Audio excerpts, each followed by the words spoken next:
తనను విచారణకు పిలిచిన ఉన్నతాధికారిని బెల్ట్ తీసి కొట్టాడు ఓ హెడ్ మాస్టర్.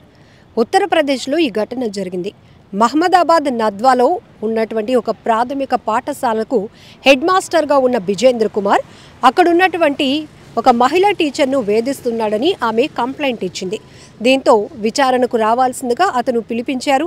అనేకమైన ప్రశ్నలు కూడా వేస్తున్నారు. ఇంతలోనే ఆ హెడ్ మాస్టర్ సహనాన్ని కోల్పోయాడు. తన కోపాన్ని ఎలా చూపించాడంటే, తననే ప్రశ్నిస్తావా, నన్నే క్వశ్చన్స్ చేస్తావా అంటూ ఆ విద్యాధికారిని తనకున్నటువంటి బెల్ట్ను తీసి కొట్టాడు.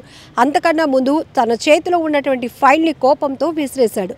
ఆ బెల్ట్తో ఆ విద్యాధికారిని కొడుతుండగా అక్కడున్నటువంటి మిగతా వాళ్ళు కూడా అలర్ట్ అయి అతన్ని వారించే ప్రయత్నం చేశారు. ఈ ఘటనతో ఈ హెడ్ మాస్టర్ బిజేంద్ర కుమార్ను విద్యాశాఖ సస్పెండ్ చేసింది. తర్వాత పోలీసులకి కంప్లైంట్ వెళ్ళటంతో పోలీసులు కూడా కేసు నమోదు చేసి దర్యాప్తు చేస్తున్నారు.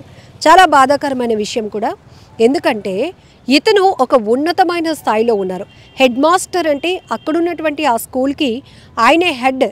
అటు టీచర్స్కైనా పిల్లలకైనా ఎవరికి సిబ్బందికైనా ఎవరికి ఎలాంటి ఇబ్బంది వచ్చినా కూడా అతను పెద్దరికంగా వ్యవహరించాలి. ఒక స్కూల్ని డిసిప్లిన్గా రన్ చేయడంతో పాటు ఆ స్కూల్కు ఉన్నటువంటి ఆ హిస్టరీని ఇంకాస్త గౌరవాన్ని పెంచే స్థాయిలో ఆయన బాధ్యతలు ఉంటాయి. అలాంటిది ఆయనే మహిళా టీచర్ని వేధిస్తుంటే ఆమె ఊరుకుంటుందా?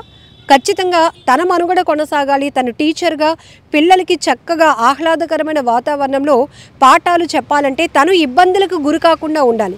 మరి తనని ఇబ్బంది పెడుతున్నటువంటి అధికారైన హెడ్ మాస్టర్ పైనే కంప్లైంట్ ఇచ్చింది ఆ టీచర్. దీంతో అతన్ని విచారణకు రమ్మని పిలిచినటువంటి అధికారిపై ఎంత కక్షపూరితంగా వ్యవహరించారు ఈ హెడ్ మాస్టర్. తను చేస్తున్నటువంటి పని తప్పు. అలాంటిది ఆ తప్పు ఎందుకు చేశామని ప్రశ్నించిన అధికారిని బెల్ట్ తీసి కొట్టడం అనేది మరో పెద్ద తప్పు. అంతలోనే అక్కడ ఉన్న వాళ్ళందరూ వారించారు. లేకపోతే ఆయనకున్నటువంటి కోపానికి, అసహనానికి, లేకపోతే ఆ విచక్షణ కోల్పోయినటువంటి పరిస్థితికి ఇంకా అతనిపైన ఇంకా దాడి చేయడానికి ఇతను తెగబడేవాడేమో అనిపిస్తూ ఉంది. అందులోనూ ఈ సీసీటీవీలో రికార్డ్ అయిన దృశ్యాలు చూస్తే ఆయన వయసు చాలా పెద్దది. ఎంత గౌరవంగా ఉండాలి. ఇప్పటి వరకు తన విద్యా వృత్తిలో ఈ ఏదైతే పాఠాలు చెప్పిన దగ్గర నుంచి మంచి పొజిషన్కి వచ్చినటువంటి పరిస్థితి వరకు అతను తన డెడికేషన్ కావచ్చు, డిసిప్లిన్ కంటిన్యూ చేయడం వల్లే ఒక ఉన్నతమైన పొజిషన్లో ఉన్నారు. అలాంటిది అక్కడ విచక్షణ కోల్పోయి అతనే ఇలా నేరుగా దాడి చేయటం అనేది చాలా బాధాకరమైన విషయం. సో ఈ దృశ్యాలు ఇప్పుడు సోషల్ మీడియాలో వైరల్ అవుతున్నాయి. అంతేకాదు పెద్ద చర్చ కూడా నడుస్తోంది. ఈ మధ్య కొంతమంది సహనాన్ని కోల్పోతున్నారు, విచక్షణ కోల్పోతున్నారు, ముందు మనం మనుషులమనే విషయాన్ని కూడా కోల్పోతున్నారు. కాబట్టే పరిస్థితులు అదుపు తప్పుతున్నాయి.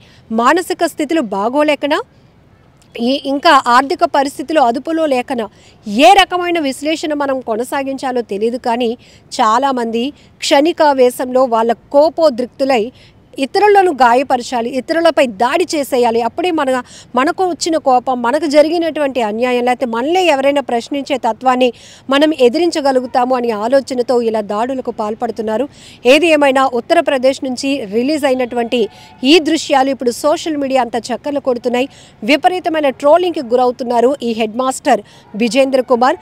నీలాంటి వాళ్ళకి ఆ పోస్ట్ ఎలా ఇచ్చారురా బాబు, నిజంగా నిన్ను ఇలా వదిలేస్తే కనుక నీ మానసిక పరిస్థితి మరింత దారుణంగా మారిపోతుంది.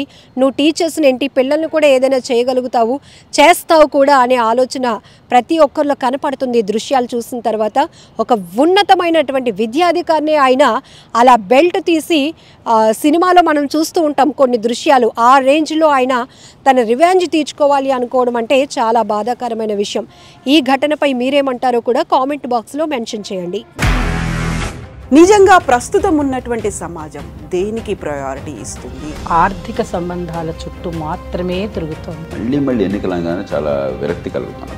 మంచి అనిపిస్తుంది కదా, లేడీస్ కూడా ఛాలెంజింగ్ జాబ్స్ చేసినప్పుడు చాలా బాగుంటది. ట్రాఫిక్ అసిస్టెంట్స్ గా నియమించిన ట్రాన్స్జెండర్స్ అందరితో సాల్యూట్ చేయించుకుంటున్నారు. ఫుడ్ డెలివరీ ఇవ్వటానికి వెళ్ళినటువంటి డెలివరీ బాయ్ అనిల్ పై కళ్ళ ముందు